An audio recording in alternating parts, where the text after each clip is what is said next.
Beauty means quality. Quality പ്രൊഡക്ട്സുകളുമായി നിങ്ങളുടെ സൗന്ദര്യ സങ്കല്പങ്ങളെ സാക്ഷാത്കരിക്കുന്നതിന് ഞങ്ങളുണ്ട് കൂടെ. Royal beauty parlour and spa, Chelakkara. Mullurkara നിവാസികളുടെ ചിരകാല സ്വപ്നമായ റെയിൽവേ മേൽപ്പാലത്തിന് വേണ്ടിയുള്ള സർവേയുടെ ഭാഗമായി മണ്ണ് പരിശോധിക്കുന്നതിന് അധികൃതർ സ്ഥലത്തെത്തി. MP കെ രാധാകൃഷ്ണനും MLA യുവ പ്രദീപും സ്ഥലം സന്ദർശനം നടത്തി. മുള്ളൂർക്കര നിവാസികളുടെ റെയിൽവേ മേൽപ്പാലം എന്ന ചിരകാല സ്വപ്നം പൂവണിയാൻ പോകുന്നു.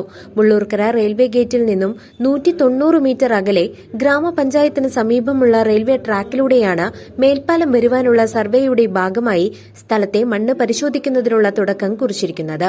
കെ രാധാകൃഷ്ണൻ MP, യുവ പ്രദീപ് MLA, ഗ്രാമപഞ്ചായത്ത് അംഗം MP കുഞ്ഞിക്കോയ തങ്ങൾ, മറ്റ് വിവിധ രാഷ്ട്രീയ നേതാക്കന്മാരും സ്ഥലം സന്ദർശിച്ച് വിലയിരുത്തി. ഗ്രാമപഞ്ചായത്ത് പ്രസിഡന്റ് ഗിരിജ മേലെടുത്ത് മറ്റു ഗ്രാമപഞ്ചായത്ത് അംഗങ്ങളും എത്തിയിരുന്നു. KRDCL section engineer Mithun George സ്ഥലം സന്ദർശിച്ച് വിലയിരുത്താനായി എത്തിയിരുന്നു. മുള്ളൂർക്കര ടൌൺ പള്ളി സമീപത്ത് തുടങ്ങി AKG കോർണറിൽ എത്തുന്ന സ്ഥലത്താണ് റെയിൽവേയുടെ മേൽപ്പാലം അവസാനിക്കുന്നത്. പൂർണ്ണമായും ഇത് സാക്ഷാത്കരിക്കാൻ ഇനിയും നിരവധി കടമ്പകൾ കടക്കാനുണ്ട് എന്ന് സ്ഥലം സന്ദർശിച്ച MP രാധാകൃഷ്ണൻ പറഞ്ഞു. വേണമെന്നുള്ള ആവശ്യം വർഷങ്ങളായിട്ട് മുന്നോട്ട് വന്നിട്ടുള്ളതാണ്. അപ്പം അതിൻ്റെ 2 ഘട്ടങ്ങളിലായിട്ട് നമ്മളതിൻ്റെ പ്രാഥമികമായിട്ടുള്ള അംഗീകാരം നേടിയെടുത്താണ്. പിന്നീട് കേന്ദ്ര ഗവൺമെൻറ്റിൻ്റെ കുറച്ച് ഇടപെടൽ താമസം വന്നതുകൊണ്ടാണ് നമുക്ക് ഇത്രയും ഡിലേ വന്നത്. അപ്പോൾ കേന്ദ്ര ഗവൺമെൻറ് ഇപ്പോൾ നമ്മൾ കേരളത്തിലെ ലെവൽ ക്രോസുകളെല്ലാം ഇല്ലാതാക്കണമെന്നുള്ള ഡിമാൻഡ് നമ്മൾ കേന്ദ്ര ഗവൺമെൻറ് സമർപ്പിച്ചിട്ടുണ്ട്. ലെവൽ ക്രോസ് ഇല്ലാത്ത കേരളം എന്നുള്ളതാണ് നമ്മുടെ മുദ്രാവാക്യം. കാരണം നമ്മുടെ ഒരു കാലത്ത് ലെവൽ ക്രോസ് ഉള്ള സ്ഥലത്ത് അധികം വാഹനങ്ങൾ ഉണ്ടായിരുന്നില്ല, വളരെ കുറച്ച് വാഹനങ്ങളാണ്. ഇപ്പോൾ നമ്മുടെ കേരളത്തിൽ വാഹനങ്ങൾ പെരുകി. അപ്പോൾ ഒരു ലെവൽ ക്രോസിൻ്റെ അവിടെ മിക്കവാറും 1 കിലോമീറ്റർ അപ്പുറം വരെ വാഹനങ്ങൾ നിർത്തിയിടേണ്ട സമയം. 2 ട്രെയിൻ ക്രോസ് ചെയ്യുകയാണെങ്കിൽ അത് അതിനേക്കാൾ കൂടുതൽ സമയമാണ്. അതുകൊണ്ട് തന്നെ റെയിൽ ക്രോസ് ഇല്ലാത്തൊരു കേരളം എന്നുള്ളത് നമ്മളൊരു കൺസെപ്റ്റാണ്. അതുകൊണ്ടാണ് നമ്മൾ കേരളത്തിൽ തന്നെ അതിനുവേണ്ട സൗകര്യങ്ങൾ ഉണ്ടാക്കാൻ വേണ്ടിയുള്ള പ്രത്യേക കോർപ്പറേഷൻ തന്നെ രൂപീകരിച്ചു.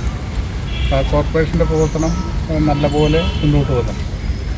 അതിൻ്റെ അടിസ്ഥാനത്തിൽ നമ്മുടെ കേരളത്തിലെ മിക്കവാറും എല്ലാ കോഴ്സുകളിലും ROB അല്ലെങ്കിൽ അണ്ടർ പാസേജ് എന്നുള്ള കാര്യം നടപ്പിലാക്കാൻ വേണ്ടിയാണ് ചെയ്യുന്നത്. ഇപ്പോഴാണെങ്കിൽ കേന്ദ്ര ഗവൺമെൻറ് ഭാഗത്തും കുറച്ചും കൂടി അനുകൂലമായിട്ടുള്ള നിലപാടുകൾ സ്വീകരിച്ചിട്ടുണ്ട്. നേരത്തെ 1 വർഷം മുമ്പ് നമ്മുടെ ഈ അടുത്തൂർ മണ്ഡലത്തിൽ 2 സ്ഥലത്ത് തറക്കല്ലിട്ടതാണ്. പ്രധാനമന്ത്രി തന്നെ തറക്കല്ലിട്ടത്. ഒന്ന് പൈങ്കുളത്തും ഒന്ന് വേലുകുട്ടി ഗേറ്റ്. അതിൻ്റെ സ്ഥലത്തിൻ്റെ കൃത്യമായിട്ട് പേര് പൂട്ടും. അവിടെയും തറക്കല്ലിട്ടതാണ്. പക്ഷേ അത് തറക്കല്ലിട്ട സമയത്ത് അതിൻ്റെ പിന്നെ AS ഉം TS ഉം ലാൻഡ് അക്വിസിഷന് വേണ്ടിയിട്ടുള്ള പ്രപ്പോസൽ ആയിട്ടുണ്ട്. അതിൻ്റെ ലാൻഡ് അക്വിസിഷൻ കൊണ്ട് പൂർത്തീകരിച്ചാൽ നമ്മുടെ പൈങ്കുളം ഗേറ്റിൻ്റെ നിർമ്മാണം ആരംഭിക്കാം. പിന്നീട് വരുന്നത് നമ്മുടെ മുള്ളൂർക്കൊക്കെയാണ് പ്രാധാന്യം. ഇതൊക്കെ നമ്മൾ നിരവധി വർഷമായിട്ട് ശ്രമിച്ചുകൊണ്ടിരിക്കുകയാണ്.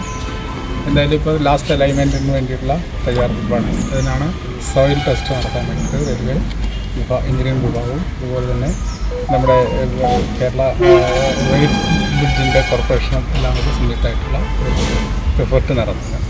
അതിപ്പോൾ അതിന് വേണ്ടിയിട്ടുള്ള നല്ല ഒരു ഇടപെടലാണ് ഇപ്പോൾ നടത്തിയിരിക്കുന്നത്. എത്രയും പെട്ടെന്ന് നമ്മുടെ ഈ മുള്ളൂർക്കരയിൽ റെയിൽവേ ബ്രിഡ്ജ് വരിക എന്നുള്ളതാണ് നമ്മുടെ ആവശ്യം.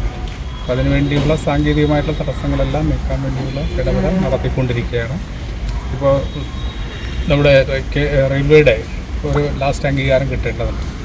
അത് അംഗീകാരം നേടിയെടുക്കാൻ 2-3 മാസത്തിനുള്ളിൽ കഴിയുമെന്നാണ് പ്രതീക്ഷിക്കുന്നത്. 3 മാസത്തിനുള്ളിൽ അംഗീകാരം നേടിയെടുക്കാൻ കഴിയും. അത് കഴിഞ്ഞാൽ തീർച്ചയായിട്ടും വലിയ ആളുകൾക്ക് വലിയ ദോഷമില്ലാത്ത രീതിയിലാണ് ഇങ്ങനെ അലൈൻമെൻറ്റ്. നേരത്തെ ഉണ്ടാക്കിയ അലൈൻമെൻ്റ് ആകുമ്പോൾ കൂടുതൽ വീടുകൾ പോകുന്ന സ്ഥിതി, കച്ചവട സ്ഥാപനങ്ങൾ. ഇപ്പോൾ നമ്മുടെ പുതിയ അലൈൻമെൻറ്റ് പ്രകാരം അധികം വീടുകൾ നഷ്ടപ്പെടുന്നില്ല. അക്വിസിഷൻ നടക്കുന്നത്, ലാൻഡ് അക്വിസിഷൻ നടക്കുന്നത് വീടുകളോ കടകളോ ഒന്നും തന്നെ നഷ്ടപ്പെടാതെ വലിയ രീതിയിലുള്ള പരാതിയില്ലാതെ തന്നെ അക്വിസിഷൻ. News desk CCV.